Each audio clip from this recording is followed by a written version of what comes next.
Welcome to episode number 30, I think. 30? Yeah, I'm not too sure. I don't know. 30 maybe of That's Cooked with Steph DeLanda and Mance Warner. I know the episode last week came out a little bit later than usual, but you know what, guys? We're here and we're really trying our best. So, also, did you hear how much better the audio of the last episode was with these mics? Yeah, I think it was great. I think it was fantastic. I think it was fantabulous. I'm trying not to cough, so I'm holding in my... You can cough. But in the microphone, I'm not used to they're so fancy. I mean, you can cough like if you need to. Maybe it's going to be a loud thing. Okay. Well, how are you going, babe? What day is it? Tuesday. Happy Tuesday. Tuesday, we've got a lot done. We've been very busy. We have been very busy. Tuesdays are always a busy day because we're always going to be doing whatnot. We're fresh back from the weekend. We're trying to clean the house, trying to do the laundry, getting new merchandise sorted.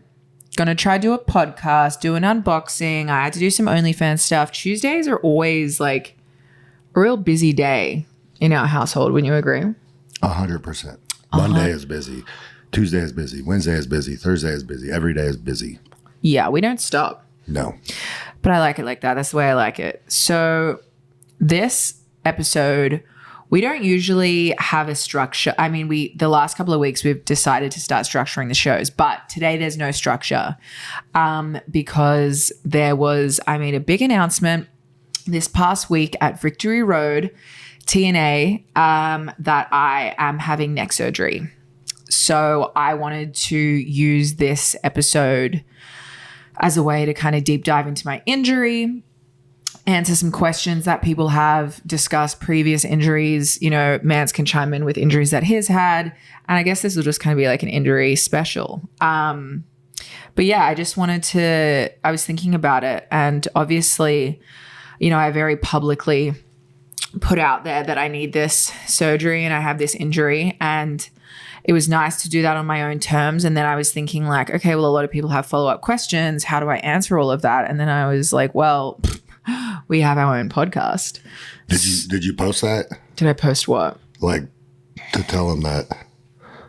Tell them what? Well, I mean, did you post that there's questions? They can ask questions. Yeah, I posted asking. I didn't know I was asking. Yeah, I posted asking if anyone has any questions. So got a few questions from the fans. But also, yeah, I just wanted to kind of like explain it on my own terms and on my own show so I can, you know, add in what I want to, leave out what I want to, control it in my way. Because, yeah, it's like something as serious as this is, I am thankful that I can kind of like control a lot of it, I guess. Yeah. So I don't even know where to start. Where should I start? So it's not an angle? Yeah, it's true. No, I had so many people, and I'm still having people message me asking if it's an angle. And I'm like, guys, like I understand wrestling is like everything is an angle and everything's a work. And like, I don't believe anyone. Like, I get it. I think everything is fake, but this is real. I mean, it's really real. I would never joke about something or lie about something as serious as a neck injury. So yeah, this is the final time that I'm going to explain to everyone that this is not an angle. This is real. This is not part of a storyline. You will not see me in 2 weeks turn on Matt Cardona and rip off a neck brace and say that I'm fine. Like that is not what's going on in this situation. So yeah, this is 100% real. Oh, I knew. I was just reiterating the stupid questions that we've got over and over. And I've been asked the same thing. Is it an angle, bro? Is it? Yeah, well, I mean, I guess that's the thing too is like going, you know, I've had various injuries before in my career, but this was the first time that I've kind of had the platform, you know, especially at TNA, especially live on pay-per-view, to kind of come out with this announcement of like, yo, like this is what I'm doing. This is what's going on. And also something as serious as neck injury and neck surgery.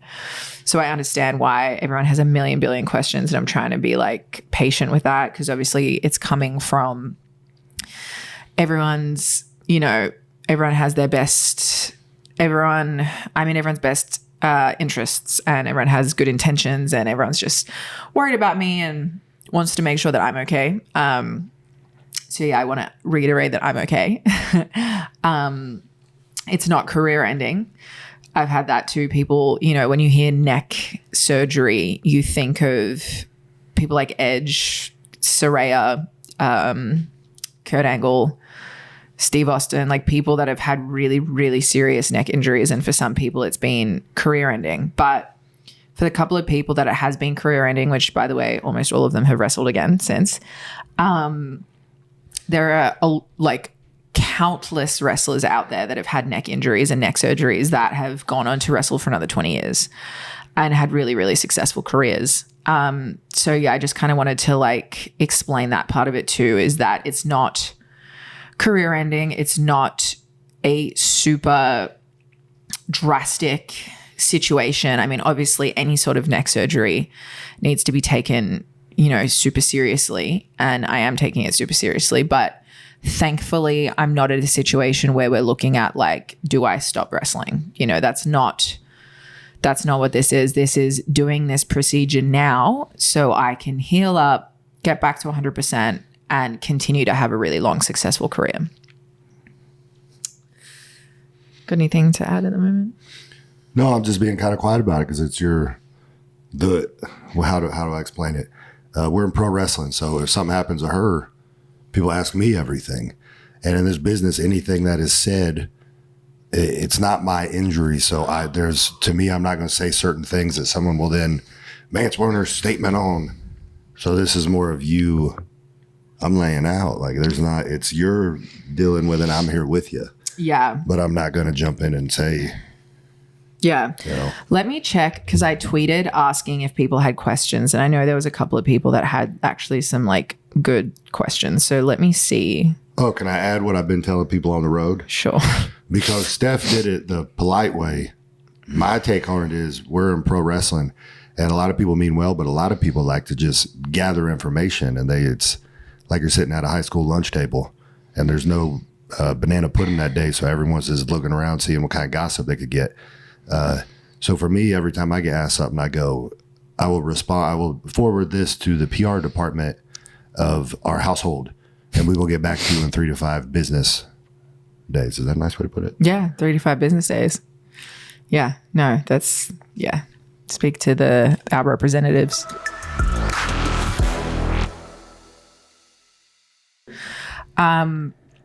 Yeah. So I guess honestly, what the main things that people want to know is what the injury is, how it was caused, what the recovery looks like, what kind of surgery I'm going to be having, and all of that. So I guess to kind of take it back of where this all started, I was it was actually when I was training at WWE at the PC, and we were in a training class and we were learning how to do Northern Lights suplexes, which is where you bridge back on your neck. I'm sure if you're a wrestling fan, you know what a Northern Lights suplex is. And it was in the soft ring. And the way that my hands were hooked to the certain technique that we were learning at the time, I didn't have a solid grip on the girl's body. And because I am so flexible, I literally just bridged straight back on my neck and just heard and I was like, oh my God, holy shit, what the fuck just happened? So that was the beginning of my neck issues. And I was getting treated for that at WWE. And even back then, 3 years ago, it was a conversation of do you want to do the neck surgery now? And I was well, do I need to? Can I work through this? Can I avoid this? I'm 24. I don't want to be 24 and have neck surgery. And it was kind of one of those things where it was yeah, well, let's try all the other treatments first. And so obviously I got all the MRIs and all the scans, and we realized that I had a bulging disc in my neck, C5, C6, which a lot of people are walking around with bulging discs in their neck. And in their back. And I also actually have one in my back too, but I've had that for years. But most people have them, and they either don't have symptoms at all, or they have mild symptoms, but it's manageable. Or sometimes it's more severe. right? So I have this bulging disc. I'm getting treated for it at WWE. We're doing massage and needling and laser and like every single thing under the sun, trying to kind of like manage my symptoms. What is needling? Like dry needling, like acupuncture. Okay. Where they put needles into like certain pressure points to like relieve muscle stiffness and can help with recovery, I guess. I'm sure there's some redneck that didn't know, so I was asking for that person out there. Thank you. No, thank you. Trying a whole bunch of different stuff. I think I maybe got probably in the range of like 5 to 6 cortisone shots, injections into my neck while I was working there. So, I mean, it was pretty crazy. Like they take you in, they give you medication where you're like kind of out, but not 100% out. And it's literally a giant needle going into your neck where they inject steroids to help lower the inflammation. Hopefully that can then help the disc, I guess, heal back into its original spot. So basically the long and the short of it is I had this injury when I was working at WWE. WWE, helped me while I was there, and we were doing recovery, rehab, all that kind of stuff to try and get it to a point where it was manageable. I wasn't having any numbness, tingling, weakness, or anything going down into my arms. So at the time, it was kind of like, well, as long as you can live with this pain and your symptoms aren't progressing, then you don't need surgery right now. And I was like, okay, cool. Happy with that, whatever. Then I got released from WWE and then back on the indies. And then it was just kind of a situation of like, let's manage this as best as I can. So, I've always stayed very consistent with massage and physio and chiro and, like strengthening exercises. And like I've stayed very vigilant with all of that because obviously I've known that I have this injury, right? But also it's the other side of it too is as an indie wrestler, when you are wrestling a whole bunch of people who, in my opinion, these days, the wrestling style is just getting more and more dangerous, more pile drivers and more high neck bumps and dangerous suplexes and really stiff kicks to the head and a whole bunch of stuff that if you have a neck injury is definitely not ideal to be taking on a regular basis. It was scary, the idea of coming to the indies, knowing that I had this neck injury that I was dealing with. And then the other thing as well to consider is, on the indies, you don't know what kind of ring you're going to have. You don't know what kind of bump it's going to be. You don't know how trained your opponent is. Like there's a lot more room for error. And also, God forbid, if you do have an injury, it's not covered by anyone, So that's the other thing is I was wrestling with all of that in the back of my head saying like, I can't get injured. Like I need to get through this. Anyways, and then about 3 months ago, I was at the gym and I went to do a jumping pull-up, and as I grabbed the bar and engaged, I just felt like a shooting pain go down my neck. And I was like, holy shit. So then I laid down for a few minutes and I was like, doesn't feel right. Like, I think I just fucked my neck, but it's not terrible. So then I finished the workout, and then the next day I woke up and my left shoulder and arm was in so much pain. I couldn't even like put it into words how bad it was. And I was meant to be flying to Australia the next day for the World Series Wrestling Tour. So I had to postpone my trip for a day. So I pushed my flights back a day later just so I could get in to the doctors to get some medication to get me through the flight because I knew I had done something serious. And I luckily was able to upgrade my flight to business class so I could at least lie down. And then once I get to Australia, I had another MRI and booked in an appointment with a neurosurgeon. And I was in so much pain. My shoulder was so jacked up. My neck was jacked up. I was having numbness, weakness, tingling, the whole thing down my left arm. I was like, holy shit, like this is really bad. And I had this appointment with this surgeon and he was basically like, look, like your disc, from looking at the MRI, the disc that was herniated has now ruptured and there's an annular tear. And it's pinching a nerve basically. So you have a pinched nerve. And I was like, okay, all right, well, shit. What do we do? And he was like, well, there's a couple of options. Like we can do surgery right now.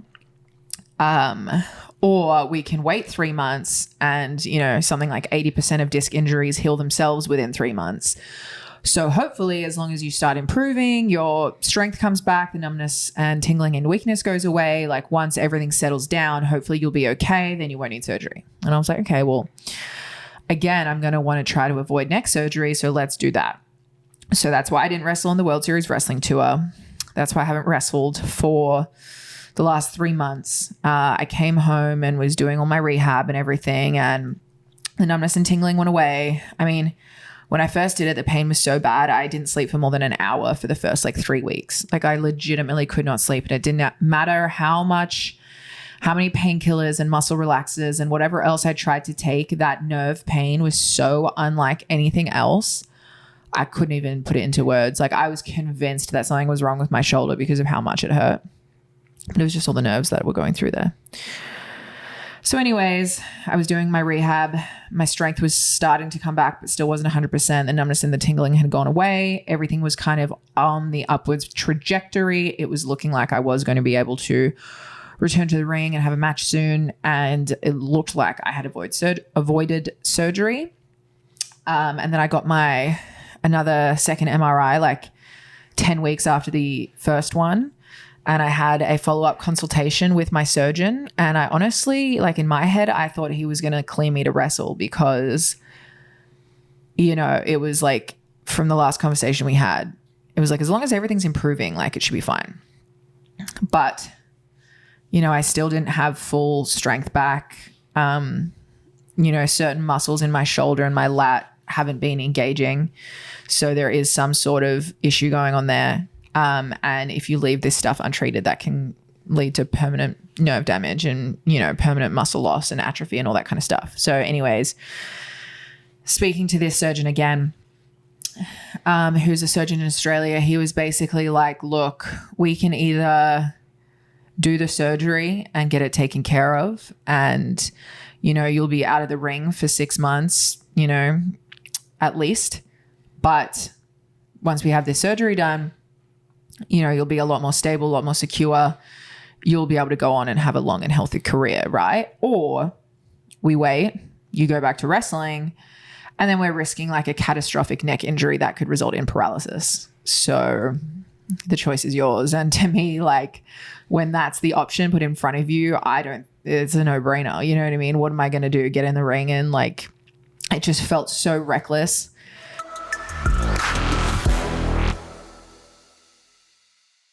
Well, on top of it too, this sounds throwing me off. On top of it, like with pro wrestling, you can get injured anytime you get in the ring. So then she's trying to recover from an injury and then being told you could go back and maybe nothing happens. But then the same thing, you could be, you know, paralyzed at some point too. So it's like, yeah, it's like, how do you even risk that? Like, it's one thing if it's like, oh, I have a bung knee or a shoulder or whatever. Cool, I'll try work through that. But when, you know, like something as serious as a neck injury is on the table and you're looking at like paralysis and shit, it's like, how do you even, like, it would feel so reckless to get in the ring with the state of my body right now, knowing that there is an option to have this taken care of, to recover and to return to the ring. It feels very reckless to not do that and to continue wrestling, risking like a catastrophic neck injury. I just couldn't, it's a no-brainer. Like I have no option but to do the surgery in my eyes.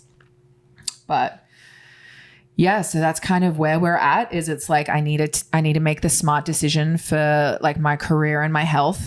I need to take care of myself. I need to take care of my neck so I can have a long career when I return, because, you know, every wrestler's worst nightmare is getting told that you can never wrestle again, right? But that's not even taking into consideration the risks of like paralysis, serious neck injury, like all of that kind of stuff. So even just from a career standpoint, I'm going to do everything that I can to avoid getting told I can't wrestle, right? So if I have the option to do this surgery, which would be a fusion of C5, C6, discectomy, and recover and come back, which is a surgery that lots of wrestlers have had previously. And I've spoken to multiple wrestlers that have had the exact same surgery and have returned to wrestling, and they've all said that they feel $1 million, that it's the best thing they ever did. They're so happy they did it. Like, I've heard so many people have really positive experiences, which is what I need to hear.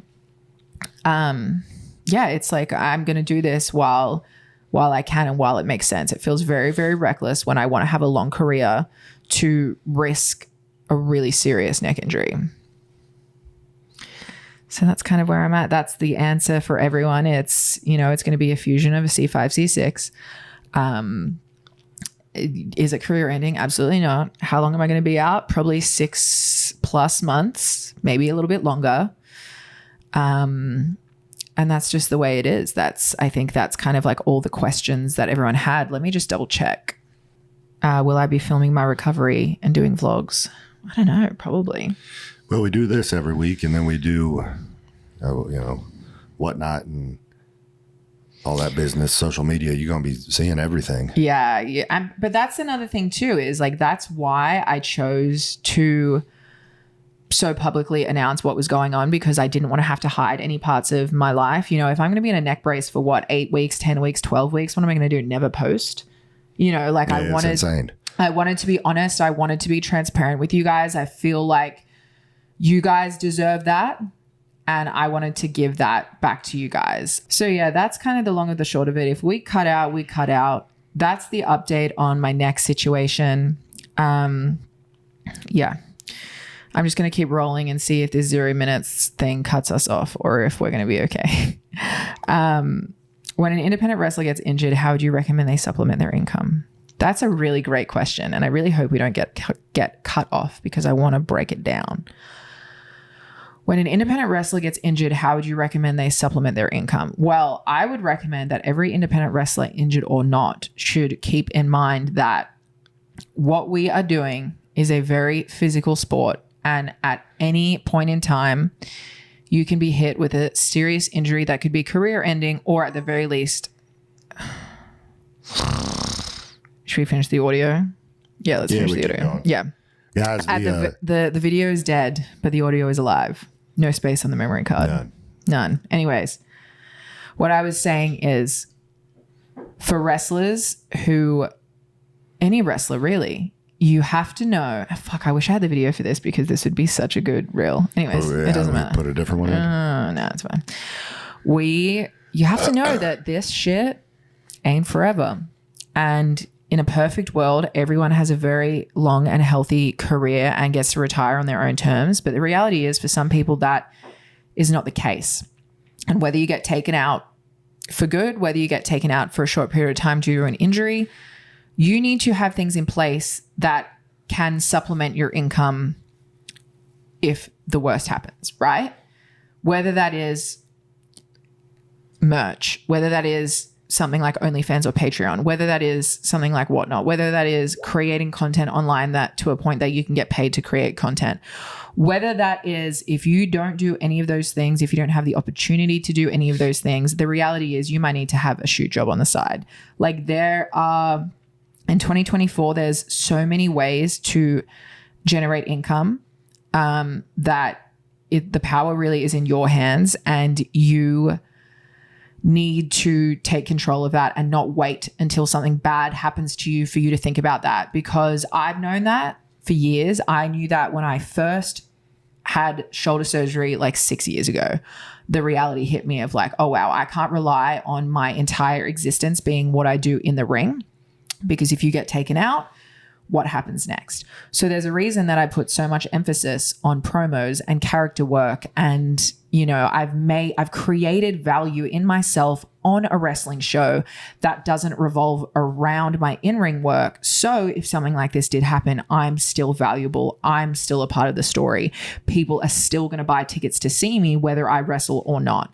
So yeah, that was my game plan. And now it's paid off, because now I am in a situation where I am going to be out of the ring for at least 6 months. but my income isn't going to change at all. If anything, it might elevate even more because I'm going to have more time at home. And that not is having to be on the road. and not be on the road. Exactly. And that is because the work that you and I do literally every single day of the week, building our brands, you know, creating multiple streams of income, all that kind of stuff is what sets you up to be okay. If you have all of your eggs in one basket and then that basket tips over, what are you going to do? You know? That's my TED Talk. I really wish I had the video of it because that would have been a good... Well, we can edit in, have our editor make 2 cartoon faces and we can just put the audio over it and then that may take off. That might take... Cartoon Steph and Manser may be a thing now. It might. All right. Well, guys, that's the end of the injury special of That's Cooked with Steph DeLander and Mance Warner. You know where to find us, at Steph DeLander, at Mance Warner. If you liked this episode, please make sure you like, comment, and subscribe. And until next time. Well, let me say this too, so people ain't like, well, Mance didn't even talk on this. Once again, it's not really my story to tell, so I'm kind of just laying out and letting Steph answer questions and let y'all know what's going on.